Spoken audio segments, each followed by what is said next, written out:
Bien, merci. Bonjour, chers participants.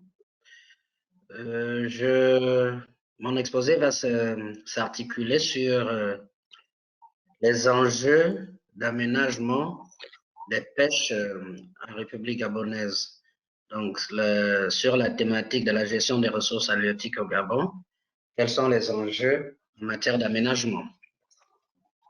Juste rappeler, comme l'intitulé le présente, la présentation de Monsieur Biban, il est aménagiste des pêches.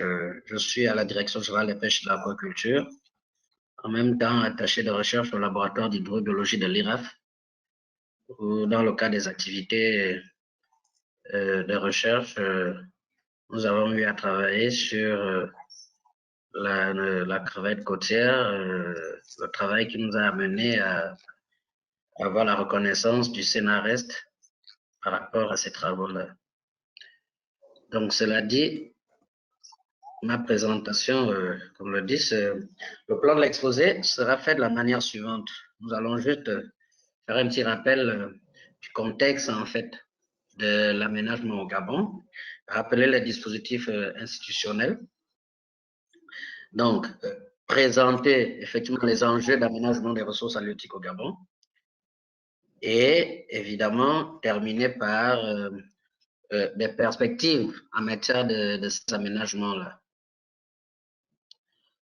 Et sur l'introduction, ce que nous pouvons déjà dire, c'est que, comme vous le voyez, le Gabon, Madame l'Honorable l'a si bien rappelé tout à l'heure dans son exposé, en rappelant effectivement la longueur de la façade maritime gabonaise, le plateau continental, la Z2, et tout cela qui constitue un atout, effectivement, pour les ressources halieutiques au Gabon, aussi bien au niveau maritime qu'au niveau continental, où on a un important réseau hydrographique avec constitué de lacs, des rivières et des fleuves. Alors, pour ce qui concerne la pêche artisanale, juste des grands rappels pour dire que cette activité qui se fait particulièrement au niveau du littoral et sur l'ensemble des 3 provinces du littoral, nous avons dénombré à peu près près de 2000 pirogues avec un nombre d'acteurs évalué à pratiquement 4000. Et là, je vous parle là de l'enquête cadre réalisée par la Direction générale des pêches en 2017. Une production moyenne à peu près de 20 000 tonnes, vous voyez. Ça, c'est ce qui concerne la pêche artisanale. Et évidemment, au niveau de la pêche continentale, artisanale toujours, étant donné que plusieurs acteurs de cette activité se livrent de façon saisonnière, ça fait qu'une identification précise en termes de statistiques, pour voir quels sont réellement ceux qui sont impliqués dans le secteur pêche, est en cours d'analyse actuellement pour voir réellement qui, au niveau du milieu continental, peut être considéré comme pêcheur à temps plein et lequel est pêcheur saisonnier. Mais cela ne nous empêche pas de faire une estimation effectivement de la production moyenne de cette pêcherie artisanale continentale. Mais au niveau de la pêche industrielle, qui là aussi se déroule en fait à peu près à deux niveaux, à savoir le niveau côtier où nous avons à peu près 24 navires avec trois armements principaux, à savoir trois armements principaux locaux, et la pêche en haute mer qui se fait surtout dans le cadre des accords de pêche, donc avec un certain nombre de partenaires. Et là aussi, la production, jusqu'en 2018, était évaluée à peu près à 40 000 tonnes par an pour cette production en haute mer. Alors, pourquoi arriver effectivement à mieux gérer la ressource halieutique? La question justement repose d'abord sur la durabilité et la productivité du secteur.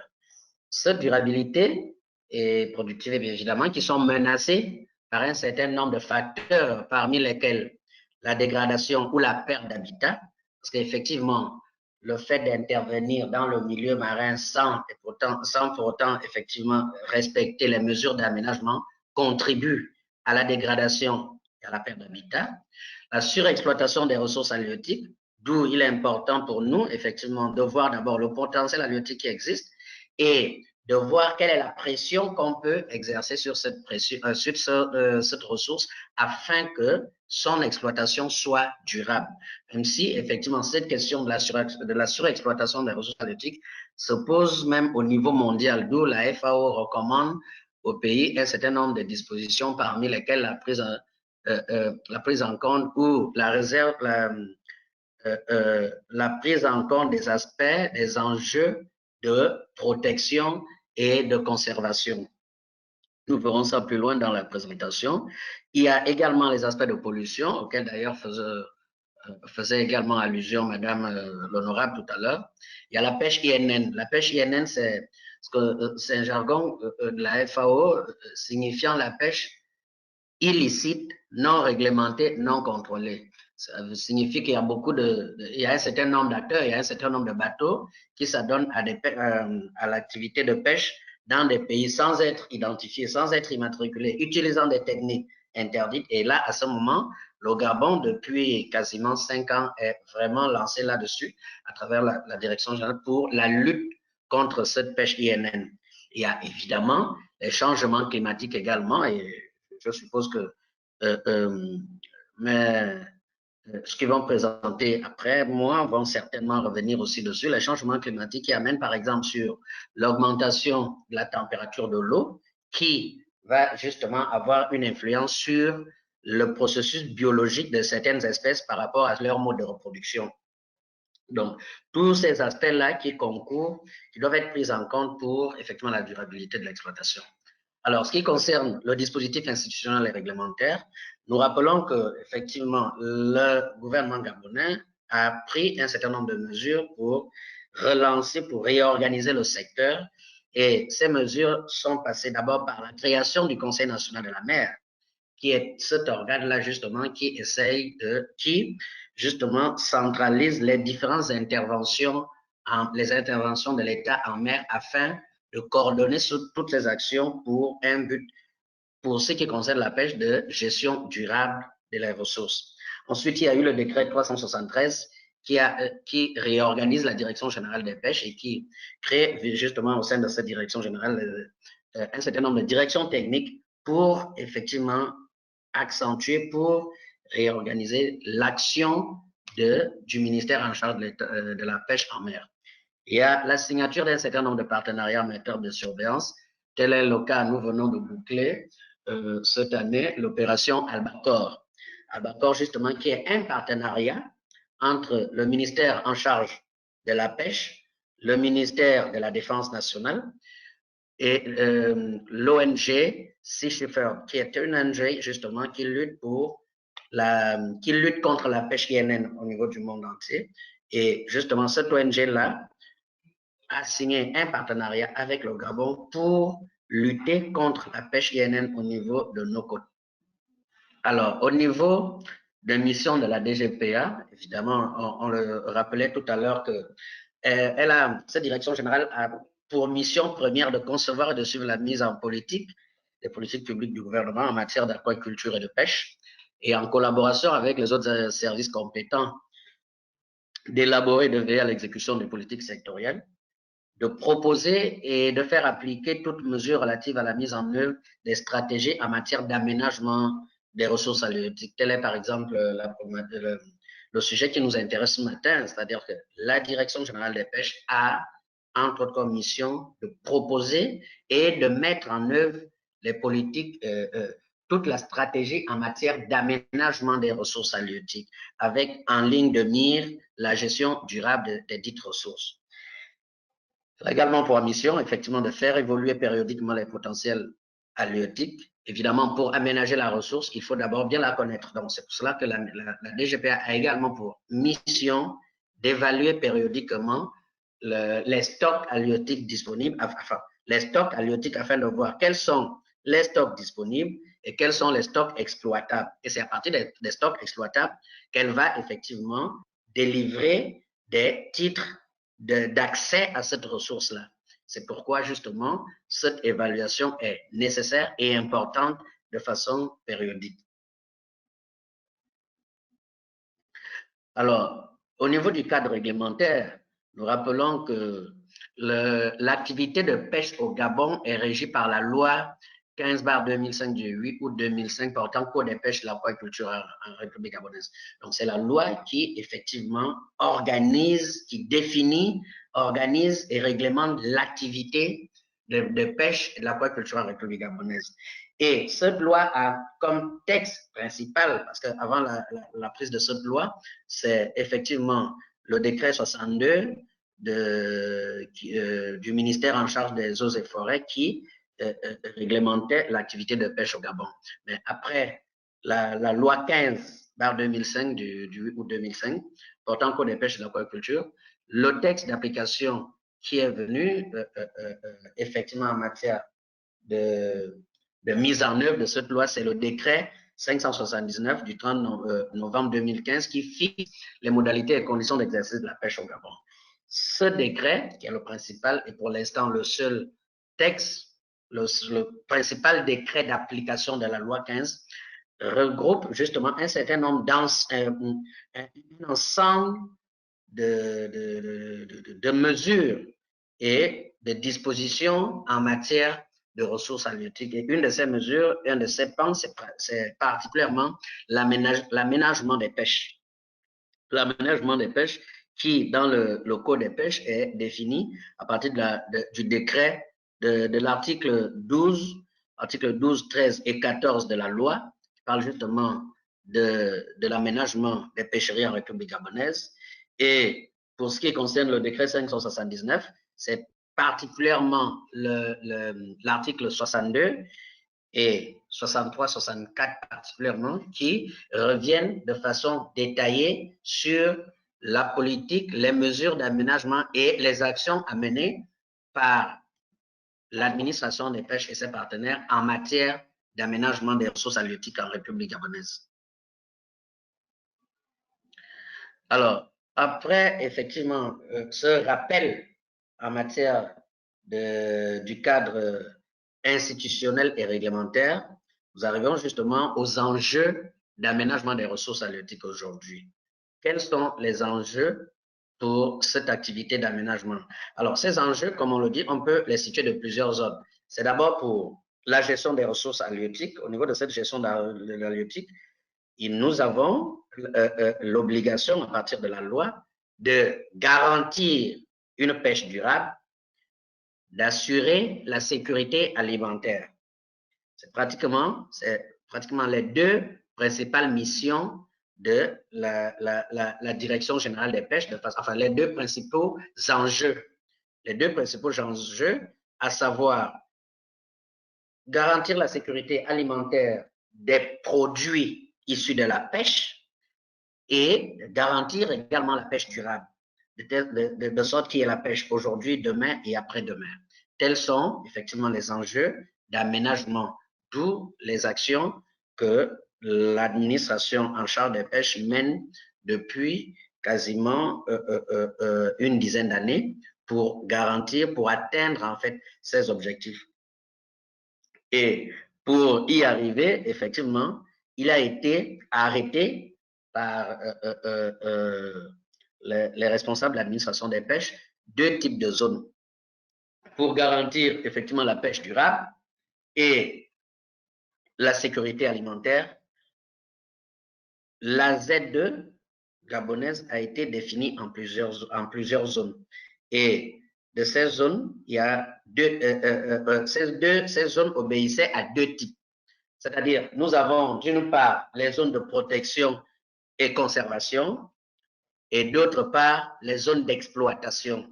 C'est-à-dire que nous devons nous rassurer qu'il y a des zones de protection et de conservation, ça c'est pour la pêche durable, et il y a les zones d'exploitation, ça c'est pour la sécurité alimentaire. Alors, au niveau effectivement des zones de protection, le Gabon, en 2017, le 1er juin 2017, le président de la République a pris un décret, le décret 161/PR du 1er juin 2017, portant création d'un réseau d'aires protégées aquatiques au Gabon. Et dans ce décret, effectivement, ce décret prévoit la création, pas prévoit, a créé 9 parcs marins. 9 parcs marins sur le long du littoral de la zone nord, donc de Coco Beach, à travers l'île Mbanié, jusqu'au sud, à travers le parc marin de l'embouchure de la Bagno. Donc, c'est au total 9 parcs marins qui ont été créés, avec une superficie, couvrant une superficie de 1732 km et à peu près de 0,9 représentant à peu près 1% des eaux maritimes. Ces parcs marins, effectivement, qui viennent compléter, comme Madame l'Honorable le rappelait tout à l'heure, pour le réseau des 13 parcs nationaux qui avait été créé en 2003, mais avec 4 parcs à peu près, bon, on va dire 5, qui ont une emprise au niveau aquatique. Donc, ce réseau des 9 parcs marins vient justement compléter effectivement ce dispositif de protection, des zones de protection. Et ces parcs marins ont effectivement des zones tampons, à peu près de 4000 km², et qui sont à peu près à une distance de 3000 marins des parcs. Il faut rappeler que les 9 parcs marins qui ont été, des 9 parcs marins qui ont été créés, comme vous le voyez, il y a 6 qui constituent les principales embouchures du Gabon. Évidemment, il faut déjà rappeler que les embouchures étant effectivement des zones considérées par la pêche comme étant des zones sensibles, parce que c'est des zones de transition qui constituent effectivement des zones sensibles pour les ressources halieutiques. Donc, la loi prévoyait déjà, à travers le décret 62, auquel je faisais allusion tantôt, la loi prévoyait déjà l'interdiction de la pêche dans les embouchures. Mais la problématique que les pêcheurs posaient à l'époque, c'était de savoir quelles étaient les limites des embouchures. Donc, ce décret 161 est venu effectivement non seulement réaffirmer effectivement cette protection de ces zones sensibles, mais également et surtout de définir leurs limites. Donc, que ce soit l'embouchure de la Bagno, l'embouchure de la Nyanga à Mayonami, l'embouchure de Setekama, l'embouchure d'Iguela, Olende et Ozuri, toutes ces embouchures, la problématique était posée était de savoir quelles étaient leurs limites. L'embouchure commençait où et s'arrêtait où. Donc, un des mérites aussi de ce décret, c'est de pouvoir répondre de façon précise sur cette question, à savoir la limite de ces embouchures. Évidemment, le parc marin du Cap Lopez, ce parc, il faut le dire, c'est beaucoup plus à cause des pratiques de pêche qui étaient observées dans cette zone au niveau de Port-Gentil que finalement, la nécessité d'ériger cette zone en parc s'est posée. C'était beaucoup plus à travers les mauvaises pratiques de pêche qui étaient observées dans cette zone. Tout comme le parc marin de la Pointe-Denis, qui lui, beaucoup plus obéissait à la protection des espèces sensibles telles que les tortues marines. Madame l'honorable en faisait allusion dans son exposé. Et donc, ce parc marin de la Pointe-Denis qui n'est autre que le prolongement du parc national de Pongara. Et ensuite, il y a eu le parc marin de l'île Mbanié qui, là aussi, à travers un écosystème spécifique et particulier, a amené à ce qu'on érige cette zone en parc. Donc, voyez-vous, les 9 parcs marins ont eu des raisons beaucoup plus précises d'aménagement et surtout d'érection, en fait, comme zone de protection. Alors, après ces zones de protection qui constituent des parcs, nous avons les zones de conservation. Là aussi, qui ont été créées toujours par le décret 161 du 1er juillet 2017. Alors, ces zones de conservation qui constituent des réserves sont au nombre à peu près de 11. couvrant une superficie de 50 000 km² et représentant à peu près 25% des eaux maritimes. Donc, vous voyez que aussi bien les zones de protection et les zones de conservation, cet ensemble de réseaux d'air protégés aquatiques représente sensiblement 26,2% de la Z2 gabonaise. Et ces réserves-là aussi, qui l'ont été beaucoup sur la base des observations faites au niveau du milieu marin, des études qui ont été faites qui ont montré qu'il y avait un certain nombre d'habitats qui méritaient d'avoir une attention particulière sur leur gestion. C'est ainsi que ces 11 réserves ont été créées. Mais les réserves, encore une fois, si les parcs sont les zones de protection, les réserves ici, elles constituent des zones de conservation pour, évidemment, au niveau de la pêche, pour les ressources halieutiques. Cela signifie que aussi les poissons sont en sécurité, entre guillemets, en sécurité au niveau des parcs. Au niveau des réserves, les réserves constituent une zone de plus ou moins de transition en dehors des zones tampons des parcs. C'est-à-dire que dans l'exploitation des ressources halieutiques, il y a certaines réserves, par exemple, qu'on pourra ouvrir, où on pourra autoriser certaines activités de pêche conformément aux prescriptions des plans d'aménagement de ces réserves-là. Et il y a d'autres, telles que la réserve du delta de l'Ogooué, qui, elle, effectivement, est complètement fermée à la pêche commerciale. Là également, c'est pour permettre effectivement une régénération rapide de la ressource au niveau de ce delta. Donc, les réserves ici, contrairement au parc où la pêche est complètement fermée, les réserves, elles, par contre, à partir des plans d'aménagement, orientent quelles sont les activités de pêche qui peuvent être autorisées.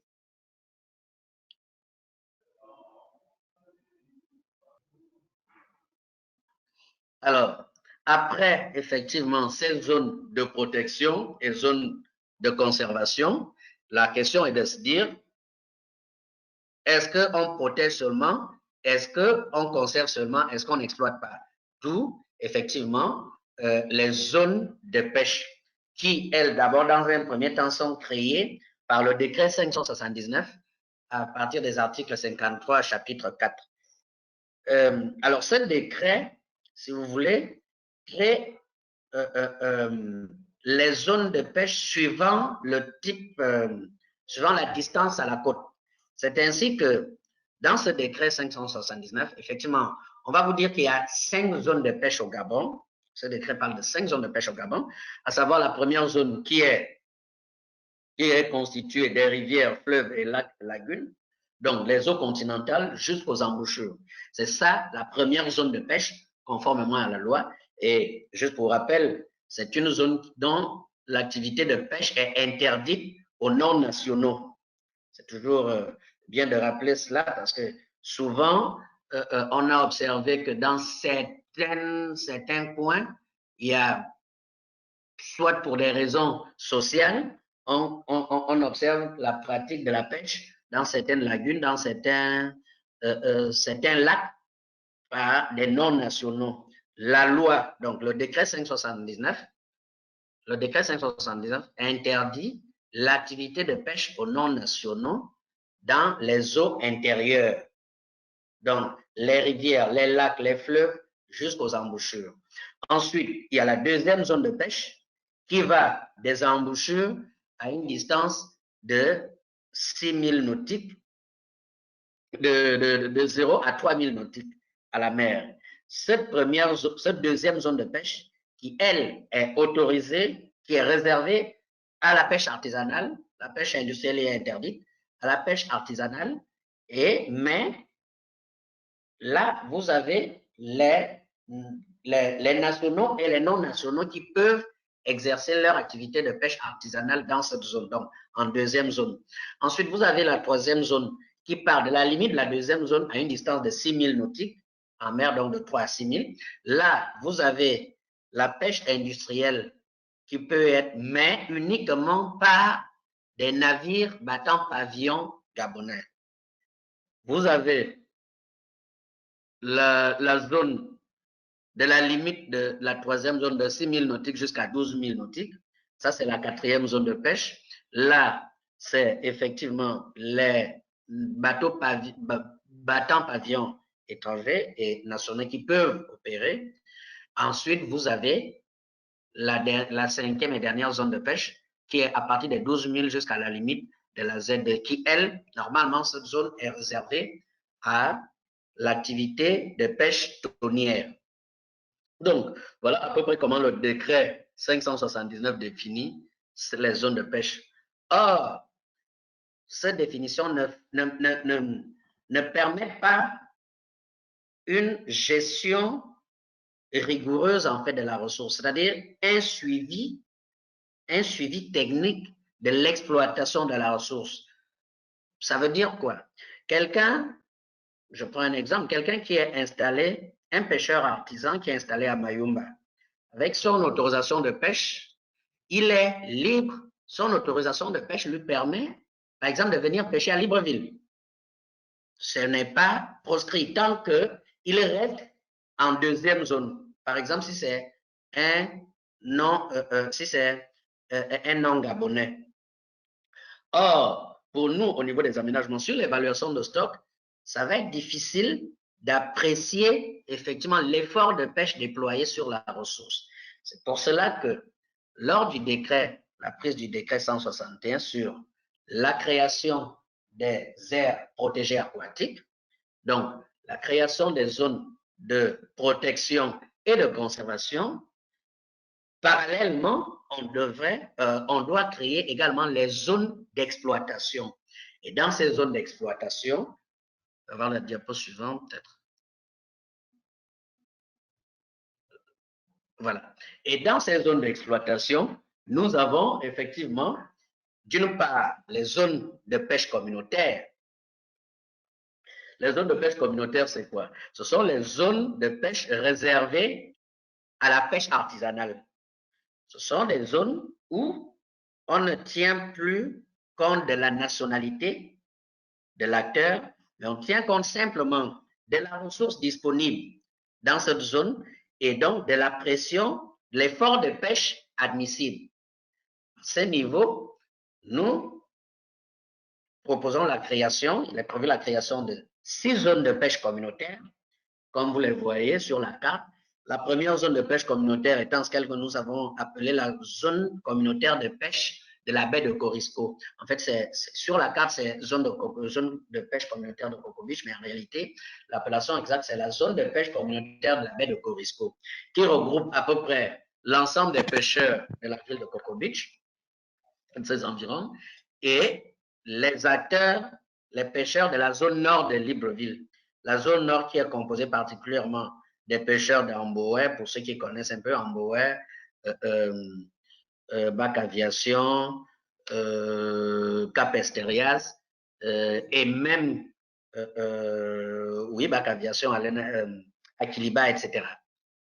Donc, ça, c'est pour la zone communautaire de pêche de la baie de Corisco. Ensuite, nous avons la zone de pêche communautaire Cap Esterias.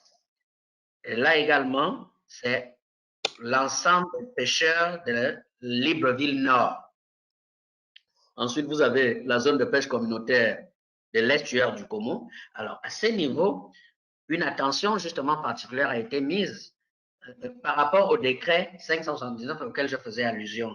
En réalité, ce décret qui interdit effectivement la pêche aux non-nationaux dans la première zone, or l'estuaire du Como est considéré comme une première zone, sauf que ce décret prévoyait justement, faisait une exception à cette zone-là, parce qu'on considère que c'est la zone où particulièrement une espèce très prisée des populations est exploitée au niveau de Libreville, à savoir la sardine Edmalosa fimbriata, dont l'Edmalose, qui n'est exploitée au niveau de Libreville que dans l'estuaire du Como. Or, cette espèce est exploitée à forte majorité par les non-nationaux. Donc, il fallait il fallait mettre en place un mécanisme d'aménagement permettant à ce que cette ressource puisse toujours être exploitée. Ensuite, vous avez la zone communautaire de pêche de Wonga-Wongé, qui est la continuité de la zone de pêche communautaire de Port-Gentil, qui se situe justement au large de la réserve du delta de l'Ogooué. Et enfin, vous avez la dernière zone de pêche communautaire de Mayumba. Donc, c'est dans ces 6 zones de pêche communautaire où la pêche artisanale commerciale devra désormais s'exécuter. Ça veut donc dire que la pêche industrielle y sera interdite.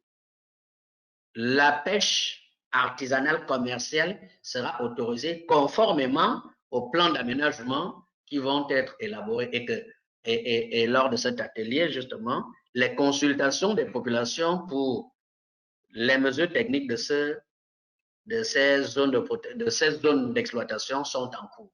Là, la semaine dernière, l'équipe était à Coco Beach et à Libreville. Dans les jours qui vont venir, l'équipe chargée de la rédaction de ces plans d'aménagement se rendra à Port-Gentil et à Mayumba-Gamba pour les autres zones communautaires. Donc, ça, c'est ce qui concerne les zones communautaires de pêche. Ensuite, nous avons les zones de pêche industrielle.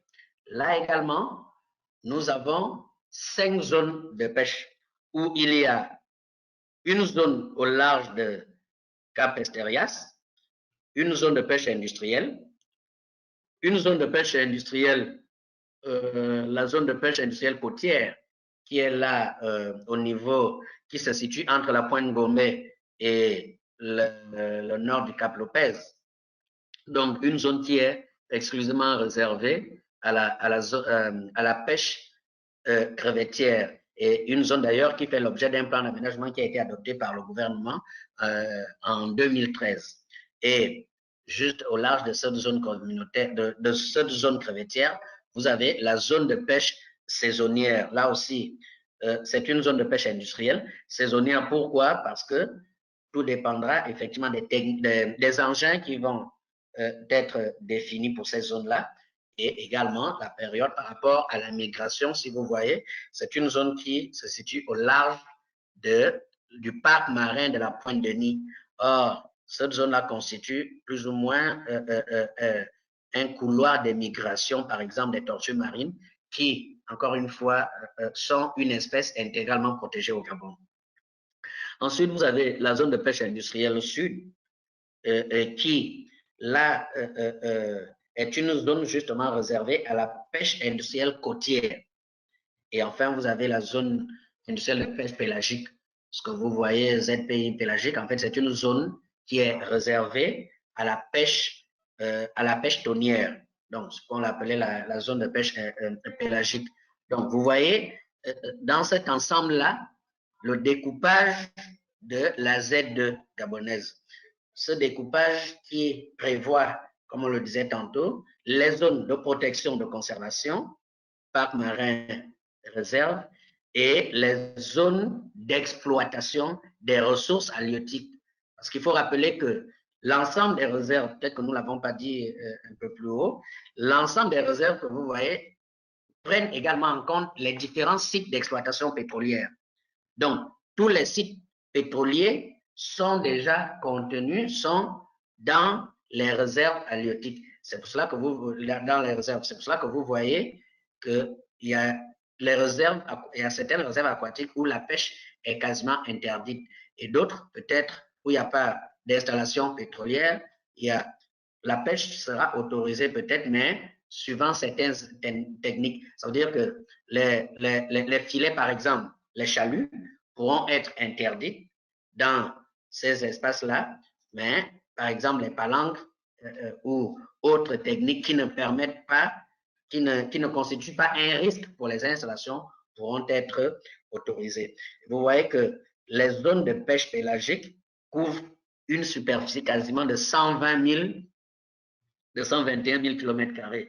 Juste rappeler à certains qui ont toujours pensé que, bon, peut-être on n'a pas les zones de pêche, on a créé les parcs, on n'a pas prévu les zones d'exploitation des ressources halieutiques.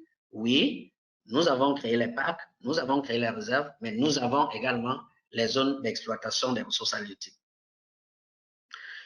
Alors, en termes de conclusion et perspective, ce que nous disons, c'est que pour arriver à la pérennité des ressources halieutiques, pour garder, effectivement, pour s'assurer de la pérennité des ressources, nous devons avoir, effectivement, un certain nombre d'organismes, d'organisations, d'activités qui doivent travailler ensemble.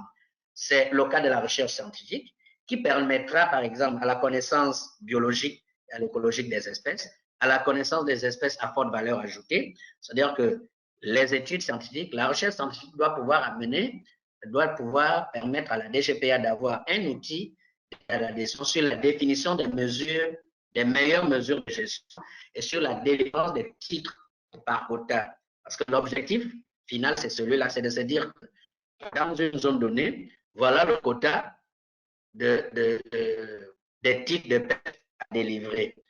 Les ONG et l'ANPM, par exemple, peuvent